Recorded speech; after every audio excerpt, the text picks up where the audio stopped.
Parlant de sport, Raymond parlait des Jeux olympiques, on va parler de hockey. Est-ce qu'on est en train d'assister à de plus en plus de bagarres dans la Ligue de hockey junior maritime du Québec? En tout cas, les données compilées par le Soleil démontrent que oui, Sébastien? Oui, absolument. Et il y a un point tournant à tout ça. Souvenez-vous de la confrontation des 4 nations. C'était le 15 février 2025 au Centre Bell à Montréal. 3 bagarres qui éclatent dans les 9 premières secondes du match dans cette confrontation entre le Canada et les États-Unis. Ce jour-là, il y avait 25 bagarres qui avaient eu lieu dans les 457 premières rencontres dans la LHJMQ. Et pour la fin de la saison, après donc la confrontation des 4 nations, 14 combats en 117 parties. Donc, on voyait cette augmentation, une augmentation qui est tout aussi perceptible cette année. Vous allez voir des données après 399 matchs, c'est 45 batailles pour une moyenne de 0,11 par partie.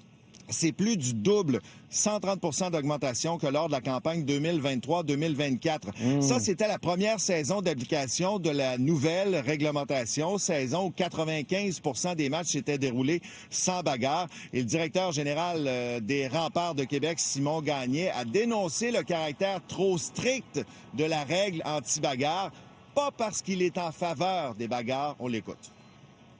On est la pépinière de la Ligue nationale. Il y a de 80 à 100 joueurs qui sont repêchés par année de la Ligue canadienne de hockey.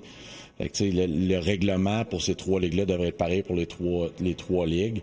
Est-ce que ça faut que ça soit exactement pareil comme l'Ouest et l'Ontario? T'sais, on veut juste, en tant que DG ou organisation ou n'importe quoi d'homme de hockey, trouver un moyen qu'on peut aider nos jeunes à se faire valoir de la même façon que les 2 autres ligues. Comme je te dis, je suis pas pour les bagarres. Je me répète, là, je ne suis pas pour les bagarres. Oui, il n'est pas en faveur des bagarres, mais il sera en faveur d'un équilibre à travers les différentes autres ligues juniors à travers le pays, parce que c'est pas les mêmes règles partout. Dans l'Ouest, par exemple, il n'y en a pas de règles. C'est aussi simple que ça. Mais bref, il y aura une rencontre des directeurs généraux à travers la LHJMQ au début du mois de février et de l'aveu même de Simon Gagné, certainement qu'il sera question des bagarres à travers la Ligue. Merci.